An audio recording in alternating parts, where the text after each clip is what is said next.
बिहार में ठीक 8 से 9 महीने बाद विधानसभा चुनाव और इससे पहले आज का दिन महागठबंधन के लिए बेहद अहम है।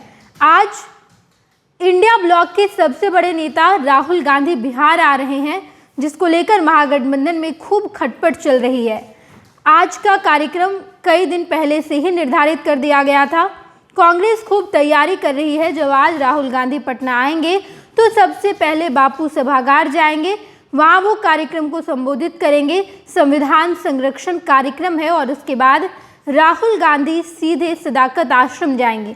सदाकत आश्रम में अपने कार्यकर्ताओं का सम्मेलन रखे हैं, वहाँ पर कार्यकर्ताओं को संबोधित किया जाएगा। पूरे बिहार भर के तमाम कांग्रेस कार्यकर्ताओं को बुलाया गया है, सबसे बातचीत होगी और आने वाले बिहार विधानसभा चुनाव की रणनीति तैयार की जाएगी।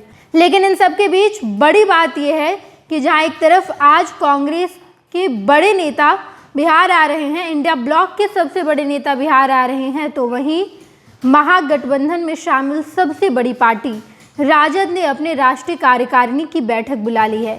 ये राष्ट्रीय कार्यकारिणी की बैठक जहां पर आरजेडी के कार्यकर्ता शामिल होंगे, वरिष्ठ नेता शामिल होंगे और पेच यहाँ पर फंस गया है कि राहुल गांधी का स्वागत तेजस्वी यादव और लालू प्रसाद यादव नहीं करेंगे। कांग्रेस नेताओं से हमने बातचीत की और बातचीत में पूछा कि क्या तेजस्वी यादव और लालू प्रसाद यादव राहुल गांधी का स्वागत करने वाले हैं। राहुल गांधी आ रहे हैं, ना केवल राजनीतिक तौर पर बल्कि निजी तौर पर भी इन लोगों के रिश्ते बड़े प्रगाढ़ हैं। लेकिन इसके बावजूद कांग्रेस ने साफ तौर पर कहा कि ये अब तक नहीं पता चल पाया है। हमें जो जानकारी है, आज यानी कि 18 जनवरी को राहुल गांधी आएंगे, ना तो उनसे लालू प्रसाद यादव मुलाकात करेंगे और ना ही तेजस्वी यादव करेंगे। इससे पहले महागठबंधन में खूब खटपट चला है, जहां एक तरफ कांग्रेस लगातार ये कहती आई है कि इस बार हमें कम से कम 70 सीट तो चाहिए ही, ना केवल 70 सीट बल्कि इसके अलावा भी हमें 2 उप मुख्यमंत्री चाहिए। पहला उप मुख्यमंत्री अल्पसंख्यक समाज का होगा और दूसरा सवर्ण समाज का।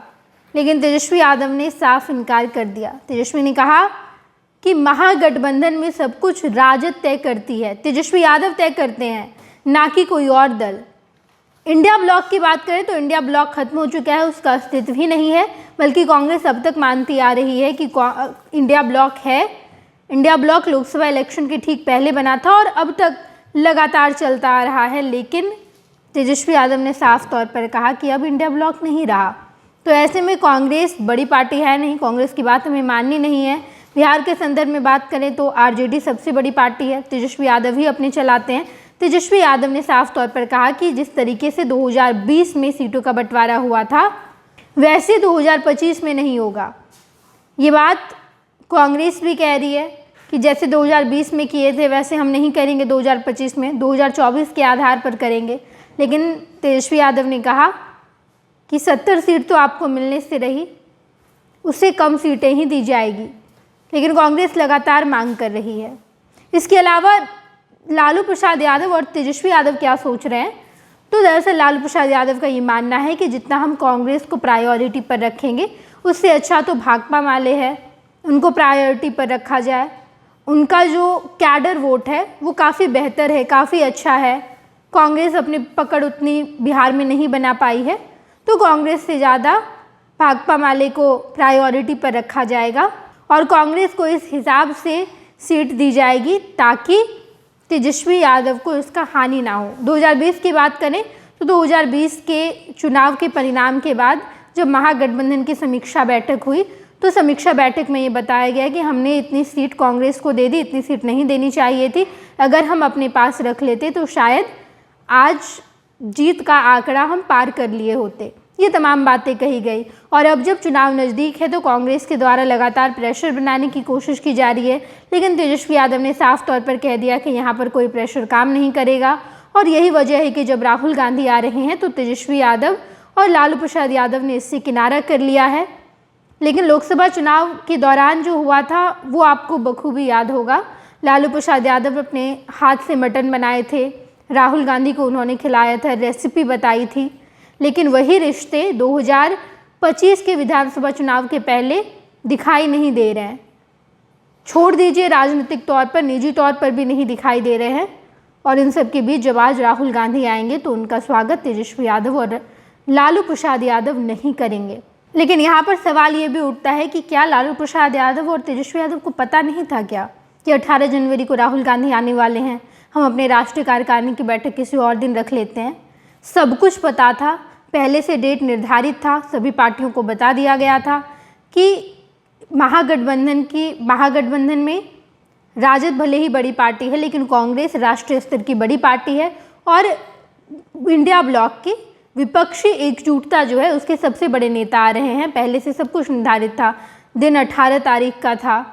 लेकिन इसके बीच में लालू प्रसाद यादव ने जानबूझकर राष्ट्रीय कार्यकारिणी की बैठक बुला ली। हमारी भी बैठक होगी, हमें जाने की ज़रूरत नहीं होगी राहुल गांधी के कार्यक्रम में, ये सब कुछ पहले से तय कर दिया गया था। लेकिन इसका परिणाम ये कभी नहीं होगा कि महागठबंधन की जितनी पार्टियां हैं वो अलग थलग पड़ जाएगी, अलग अलग चुनाव लड़ेगी, साथ में ही चुनाव लड़ा जाएगा। लेकिन ये जो प्रेशर बनाने की कोशिश की जा रही थी कांग्रेस की तरफ से, वो प्रेशर काम ना आए, प्रेशर में ना रहें तेजस्वी यादव और लालू प्रसाद यादव। इस वजह से राहुल गांधी जब आ रहे हैं तो उनके सामने लालू प्रसाद यादव और तेजस्वी यादव जाएंगे नहीं, झुकेंगे नहीं, उनका स्वागत नहीं करेंगे, बल्कि अपना एक अलग बैठक का आयोजन किया गया है। अलग थलग है, अलग से बैठक रख रहे हैं, राष्ट्रीय कार्यकारिणी की बैठक है। यहाँ राहुल गांधी जब आ रहे हैं तो देखना दिलचस्प होगा कि आज जब राहुल गांधी बापू सभागार में कार्यक्रम का आयोजन किए हैं और उसके बाद जब सदाकत आश्रम आते हैं तो इस दौरान क्या तेजस्वी यादव लालू प्रसाद यादव से मुलाकात होगी, बातचीत होगी, जो भी कुछ होगा सब कुछ हम आपको बताएंगे। आप देखते रहिएगा फर्स्ट बिहार झारखंड। धन्यवाद। पैनोरमा ग्रुप, जो सोचता है वो करता है। ये लो मुंह मीठा करो, आज मैंने अपना जॉब छोड़ दिया, अब हम पूर्णिया वापस जाएंगे। जॉब छोड़ दिया है? मतलब ये घर कैसे चलेगा, हम करेंगे क्या और माँ बाबूजी क्या बोलेंगे? इसलिए मैं एक और मिठाई का डब्बा लाया, अपने बिजनेस के लिए लोन अप्रूव हो गया। अरे लोन अप्रूव हो गया वो तो ठीक है, लेकिन पूर्णिया में हम रहेंगे कहाँ? अपना घर भी तो नहीं है वहाँ। इसलिए तो एक और मिठाई का डब्बा अलग से लाया हूँ। हमने पूर्णिया में घर ले लिया है, पूर्णिया के ई होम्स पैनोरमा में। पूर्णिया में पैनोरमा ग्रुप लेकर आए हैं ई होम्स पैनोरमा, बड़ा घर, आलीशान जिंदगी और अत्याधुनिक सुविधाओं के संग। अरे अरे, अब क्यों मुंह मीठा करवा रही हो? क्योंकि हम घर वापसी जो कर रहे हैं। घर वापसी की खुशी पूर्णिया में ई होम्स पैनोरमा के संग। E homes panorama, luxurious lifestyle redefined.